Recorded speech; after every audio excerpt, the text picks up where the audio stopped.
tərbiyəçi ana və yaxud da ata, bil ki, sənin əldə etdiyin, sahib olduğun nemətlər içərisində dinindən sonra sahib olduğun şeylər içərisində ən əzəmətli nemət övladlarındır. Ən əzəmətli nemət övladlarındır dinindən sonra.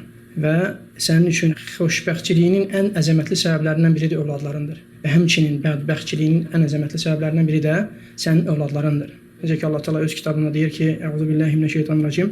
Əl-mal vəl-bənun zinətul hayatid-dunya." Həqiqətən mal və övladlar bu dünya həyatının zinətlərindəndir.